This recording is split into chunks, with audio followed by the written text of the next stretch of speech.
Hi ಸ್ನೇಹಿತರೆ, ಎಲ್ಲರಿಗೂ ನಮಸ್ಕಾರ. ನನ್ನ ಹೆಸರು ಪ್ರಿಯಾ. ನನಗೆ ಈಗ 21 ವರ್ಷ. ನಾನು ಡಿಗ್ರಿ ಓದುತ್ತಿದ್ದೇನೆ. ನಮ್ಮೂರು ಮಂಡ್ಯ, ಆದರೆ ನನ್ನ ಕಾಲೇಜು ಬೆಂಗಳೂರಿನಲ್ಲಿ ಇರುವುದರಿಂದ ಕಳೆದ 1 ವರ್ಷದಿಂದ PGಯಲ್ಲಿ ಉಳಿದುಕೊಂಡು ವಿದ್ಯಾಭ್ಯಾಸ ಮಾಡುತ್ತಿದ್ದೇನೆ.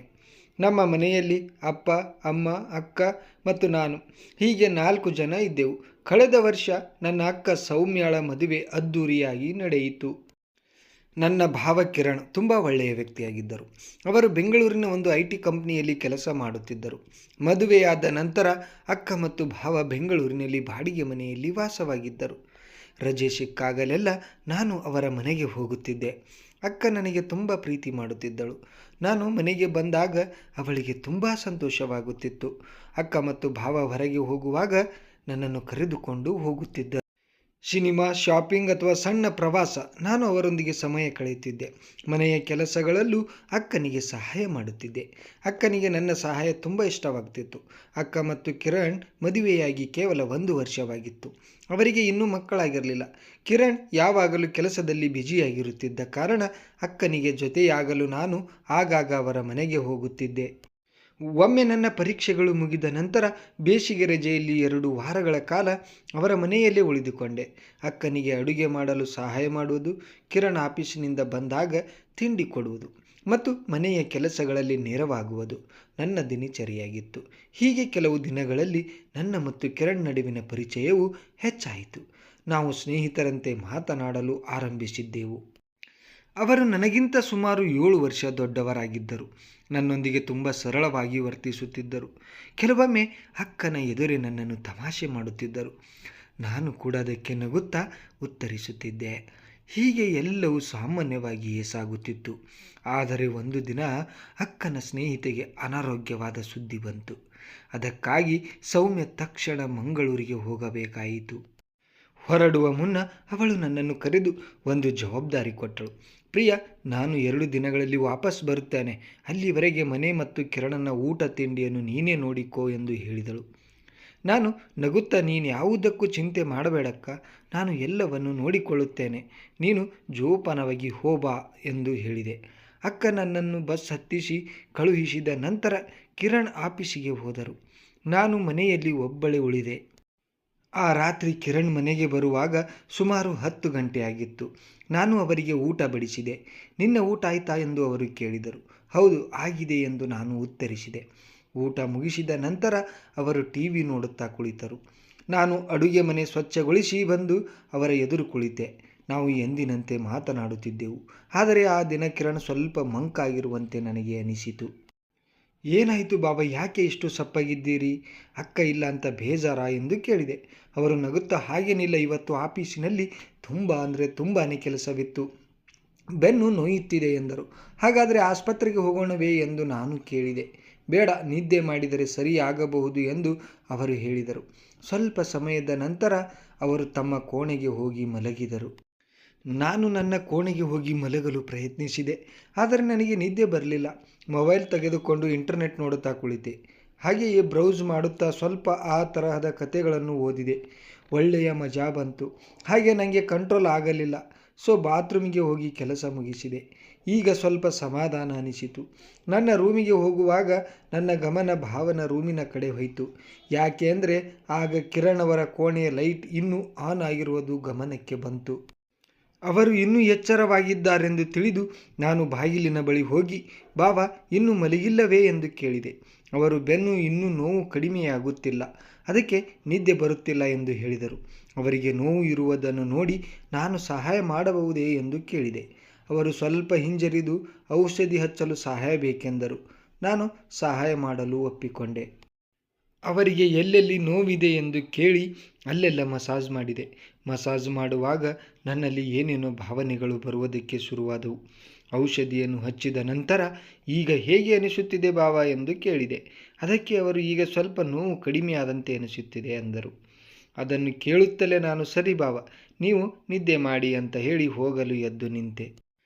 ಆದರೆ ಅವರು ನನ್ನ ಕೈ ಹಿಡಿದು ಎಳೆದರು. ಇದರಿಂದ ಗಾಬರಿಯಾದ ನಾನು ನನಗೆ ಗೊತ್ತಿಲ್ಲದೆ ಕಪಾಳಕ್ಕೆ ಒಂದು ಕೊಟ್ಟು ಬಿಟ್ಟೆ. ನನ್ನ ಕೈ ಬಿಡಿಸಿಕೊಂಡೆ. ಅವರು ಮುಖ ಸಪ್ಪಗೆ ಮಾಡಿಕೊಂಡು ಕುಳಿತರು. ಅವರನ್ನು ನೋಡಿ ನನಗೆ ಪಾಪ ಅನಿಸಿತು. ಆಮೇಲೆ ನಾನು ಹೇಳಿದೆ, ಸಾರಿ ಬಾವ, ತಪ್ಪಾಯಿತು. ಗಾಬರಿಯಿಂದ ನಾನು ನಿಮಗೆ ಹೊಡೆದು ಬಿಟ್ಟೆ ಅಂತ ಹೇಳಿದೆ. ಅವರು ನನ್ನ ಕಣ್ಣನ್ನೇ ದಿಟ್ಟಿಸಿ ನೋಡುತ್ತಾ ಮತ್ತೆ ನನ್ನ ಕೈ ಹಿಡಿದು ಜೋರಾಗಿ ಎಳೆದರು. ಆಮೇಲೆ ನಮಗೆ ಗೊತ್ತಿಲ್ಲದೆ ಇಬ್ಬರು ಕೆಲಸ ಮುಗಿಸಿಕೊಂಡೆವು. ನನಗೆ ಇದು ಮೊದಲ ಬಾರಿಯಾಗಿತ್ತು. ಹಾಗೆಯೇ ತುಂಬ ಮಜಾ ಬಂತು. ಆಮೇಲೆ ಇಬ್ಬರು ಸುಸ್ತಾಗಿ ಅಲ್ಲಿಯೇ ಮಲಗಿಬಿಟ್ಟೆವು. ಆದರೆ ಆ ಕ್ಷಣದಿಂದ ನಮ್ಮ ನಡುವಿನ ಸಾಮಾನ್ಯ ಸಂಬಂಧದಲ್ಲಿ ಒಂದು ವಿಚಿತ್ರ ಬದಲಾವಣೆ ಆರಂಭವಾಯಿತು. ಆ ರಾತ್ರಿ ನಡೆದ ಕೆಲಸ ಮತ್ತು ಹತ್ತಿರದ ವರ್ತನೆ ನನ್ನ ಮನಸ್ಸಿನಲ್ಲಿ ಗೊಂದಲವನ್ನು ಮೂಡಿಸಿತು. ನಾನು ಅವರನ್ನು ಭಾವನಂತೆ ಗೌರವಿಸಬೇಕಾಗಿತ್ತು. ಆದರೆ ಆ ರಾತ್ರಿ ನನ್ನ ಮನಸ್ಸಿನಲ್ಲಿ ಮೂಡಿದ ಭಾವನೆಗಳು ಸರಿಯಾದವುಗಳೇ ಎಂಬುದೇ ನನಗೆ ಅರ್ಥವಾಗಲಿಲ್ಲ. ಮರುದಿನ ಬೆಳಿಗ್ಗೆ ನಾನು ಎದ್ದಾಗ ಕಿರಣ್ ಈಗಾಗಲೇ ಎದ್ದು ಬಿಟ್ಟಿದ್ದರು. ನಾನು ಅಡುಗೆ ಮಾಡಿ ಅವರಿಗೆ ಕಾಫಿ ಕೊಟ್ಟೆ. ಅವರು ನನ್ನನ್ನು ನೋಡಿ, ಗುಡ್ ಮಾರ್ನಿಂಗ್ ಪ್ರಿಯಾ, ನಿನ್ನೆ ನನಗೆ ತುಂಬ ಸಹಾಯ ಮಾಡಿದೆ ಎಂದು ನಗುತ್ತಾ ಹೇಳಿದರು. ನಾನು ನಾಚಿಕೆಯಿಂದ ಸುಮ್ಮನಾದೆ. ಆದರೆ ನನ್ನ ಮನಸ್ಸಿನಲ್ಲಿ ಹಿಂದಿನ ರಾತ್ರಿಯ ಘಟನೆಗಳೇ ಓಡಾಡುತ್ತಿದ್ದವು. ಅಂದು ಕಿರಣ್ ಆಫೀಸಿಗೆ ಹೋಗದೆ ಮನೆಯಲ್ಲಿ ಕೆಲಸ ಮಾಡುವುದಾಗಿ ಹೇಳಿದರು. ನಾನು ಅಡುಗೆ ಮನೆಗೆ ಹೋದಾಗ ಅವರು ನನ್ನ ಹಿಂದೆ ಬಂದರು.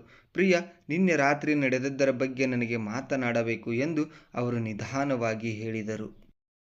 ನಾನು ತಲೆ ತಗ್ಗಿಸಿಕೊಂಡೆ. ಅವರ ಮಾತುಗಳನ್ನು ಕೇಳಿದಾಗ ನನ್ನ ಮನಸ್ಸಿನಲ್ಲಿ ಆಶ್ಚರ್ಯ, ಗೊಂದಲ ಮತ್ತು ತಪ್ಪು ಮಾಡುತ್ತಿದ್ದೇನೆ ಎಂಬ ಭಾವನೆ ಒಂದೇ ಸಮಯದಲ್ಲಿ ಮೂಡಿತು. ಇದು ಸರಿಯಲ್ಲ ಅಂತ ನನಗೂ ಗೊತ್ತು, ಆದರೆ ನಿನ್ನ ಜೊತೆ ಮಾತನಾಡುವುದು ನನಗೆ ಇಷ್ಟವಾಗುತ್ತಿದೆ ಎಂದು ಅವರು ಹೇಳಿದರು. ನಾನು ಏನು ಉತ್ತರಿಸಬೇಕು ಎಂಬುವುದೇ ತಿಳಿಯಲಿಲ್ಲ. ನಮ್ಮ ಸಂಬಂಧಕ್ಕೆ ಒಂದು ಗಡಿ ಇದೆ ಎಂಬುದನ್ನು ಆ ಕ್ಷಣದಲ್ಲಿ ಇಬ್ಬರು ಮರೆತಿದ್ದೆವು. ಆ ದಿನ ನಾವು ಸೇರಿ ಎಲ್ಲೆಂದರಲ್ಲಿ ಮಾಡಿ ಕೆಲಸ ಮಾಡುತ್ತಾ ಸಮಯ ಕಳೆದೆವು. ಆದರೆ ನಮ್ಮ ನಡುವಿನ ಅಂತರ ಹಿಂದಿನಂತೆ ಇರಲಿಲ್ಲ. ನಂತರ ಸೌಮ್ಯ ಮನೆಗೆ ಬರುವ ಸಮಯ ಹತ್ತಿರವಾಗುತ್ತಿದ್ದಂತೆ ನಮಗೆ ಇಬ್ಬರಿಗೂ ಆತಂಕ ಶುರುವಾಯಿತು. ಅಕ್ಕ ಬರುವ ಮೊದಲು ಎಲ್ಲವೂ ಮೊದಲಿನಂತಿರಬೇಕು ಎಂದು ಕಿರಣ್ ಹೇಳಿದರು. ನಾವು ಮನೆ ಸ್ವಚ್ಛಗೊಳಿಸಿ ಅಡುಗೆಗೆ ಸಿದ್ಧಪಡಿಸಿ ಎಲ್ಲವನ್ನು ಸಾಮಾನ್ಯವಾಗಿ ಕಾಣುವಂತೆ ಮಾಡಿದೆವು. ಸ್ವಲ್ಪ ಸಮಯದ ನಂತರ ಸೌಮ್ಯ ಮನೆಗೆ ಬಂದಳು. ಅವಳಿಗೆ ಯಾವುದೇ ಅನುಮಾನ ಬರದಂತೆ ನಾವು ಸಹಜವಾಗಿ ವರ್ತಿಸಿದೆವು. ಹೊರಗಿನಿಂದ ನೋಡಿದರೆ ಎಲ್ಲವೂ ಮೊದಲಿನಂತೆಯೇ ಕಾಣುತ್ತಿತ್ತು. ಆದರೆ ನನ್ನ ಮತ್ತು ಕಿರಣನ ನಡುವಿನ ರಹಸ್ಯ ಮಾತ್ರ ಮುಂದುವರಿಯುತ್ತಿತ್ತು. ಅಕ್ಕನಿಗೆ ಅನುಮಾನ ಬರದಂತೆ ನಾವು ತುಂಬ ಎಚ್ಚರಿಕೆಯಿಂದ ವರ್ತಿಸುತ್ತಿದ್ದೆವು. ಆದರೆ ಯಾವುದೇ ರಹಸ್ಯವು ಸದಾಕಾಲ ರಹಸ್ಯವಾಗಿ ಉಳಿಯುವುದಿಲ್ಲ.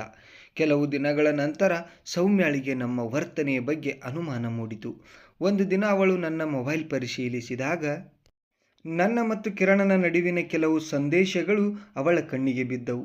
ಆ ಕ್ಷಣದಲ್ಲಿ ಅವಳಿಗೆ ಎಲ್ಲವೂ ಅರ್ಥವಾಯಿತು. ಅವಳು ತುಂಬ ಕೋಪಗೊಂಡು ನಮ್ಮಿಬ್ಬರನ್ನು ಎದುರಿಸಿ ನಿಲ್ಲಿಸಿ ಪ್ರಶ್ನಿಸಿದಳು. ನಾವು ಕೊನೆಗೆ ಸತ್ಯವನ್ನು ಒಪ್ಪಿಕೊಂಡೆವು. ಸೌಮ್ಯಾಳ ಮುಖದಲ್ಲಿ ಕಾಣಿಸಿಕೊಂಡ ನೋವನ್ನು ನೋಡಿ ನನಗೆ ನನ್ನ ತಪ್ಪಿನ ಅರಿವಾಯಿತು. ಅವಳು ನಮ್ಮನ್ನು ಕ್ಷಮಿಸಲು ಸಾಧ್ಯವಾಗಲಿಲ್ಲ. ಅಷ್ಟೊಂದು ಕೋಪವಿದ್ದರೂ ಅವಳು ನಮಗೆ ಏನನ್ನೂ ಬೈಯಲಿಲ್ಲ. ನಾನು ಅವಳು ಎಲ್ಲಿ ಈ ವಿಷಯವನ್ನು ನನ್ನ ಅಪ್ಪ ಅಮ್ಮನಿಗೆ ಹೇಳುವಳೋ ಎಂದು ಭಯಬಿದ್ದಿದ್ದೆ. ಆದರೆ ಅವಳು ಆ ರಾತ್ರಿ ಮಾಡಲಿಲ್ಲ. ಬದಲಿಗೆ ಅವಳು ನನ್ನ ಗಂಡ ಯಾಕೆ ಈ ರೀತಿ ಮಾಡಿದ ಎಂದು ಯೋಚಿಸಿದಳು. ಆಮೇಲೆ ಅವಳಿಗೆ ತನ್ನ ತಪ್ಪಿನ ಅರಿವಾಯಿತು. ಯಾಕಂದರೆ ಅವಳು ತನ್ನ ಗಂಡನ ಜೊತೆ ಮೊದಲಿನಷ್ಟು ಬೆರೆಯುತ್ತಿರಲಿಲ್ಲ. ಹಾಗಾಗಿ ಕಿರಣ್ಗೆ ಬೇರೆ ಹೆಣ್ಣಿನ ಮೇಲೆ ಆಸೆಯಾಗಿತ್ತು. ಆಮೇಲೆ ಅವಳು ಇಬ್ಬರನ್ನು ಕರೆದು ಅವರ ಹತ್ತಿರ ಮಾತನಾಡಿ ಎಲ್ಲ ಸಮಸ್ಯೆಗಳನ್ನು ಬಗೆಹರಿಸಿ ನನ್ನನ್ನು ವಾಪಸ್ ಕಳುಹಿಸಿದಳು. ಆಮೇಲೆ ಅಲ್ಲಿ ಏನಾಯ್ತಂದರೆ ನನ್ನ ಅಕ್ಕ ತುಂಬು ಮನಸ್ಸಿನಿಂದ ತನ್ನ ಗಂಡನೊಂದಿಗೆ ಕೆಲಸ ಮುಗಿಸಿದಳು. ಆಮೇಲೆ ಅವರಿಬ್ಬರು ಸಂತೋಷವಾಗಿ ತಮ್ಮ ಜೀವನ ನಡೆಸಿದರು. ಸ್ವಲ್ಪ ದಿನಗಳ ನಂತರ ನನಗೂ ಮದುವೆಯಾಯಿತು. ನನಗೆ ಒಳ್ಳೆ ಗಂಡನೇ ಸಿಕ್ಕಿದ. ಯಾಕೆಂದರೆ ನನ್ನ ಜೊತೆ ಚೆನ್ನಾಗಿ ಕೆಲಸ ಮಾಡುತ್ತಿದ್ದ. ಹಾಗಾಗಿ ಇಬ್ಬರು ತುಂಬ ಸಂತೋಷವಾಗಿ ನಾವು ಜೀವನ ನಡೆಸುತ್ತಿದ್ದೇವೆ. ಕೊನೆಯದಾಗಿ ನನ್ನದೊಂದು ಕೋರಿಕೆ, ಈ ಕತೆ ಇಷ್ಟ ಆಗಿದ್ದರೆ ತಪ್ಪದೆ ಒಂದು ಲೈಕ್ ಮಾಡಿ, ಹೊಸಬರಾದರೆ ಸಬ್ಸ್ಕ್ರೈಬ್ ಮಾಡಿಕೊಳ್ಳಿ. ಮತ್ತೆ ಮುಂದಿನ ವಿಡಿಯೋದಲ್ಲಿ ಸಿಗೋಣ. ಅಲ್ಲಿವರೆಗೂ ಧನ್ಯವಾದಗಳು.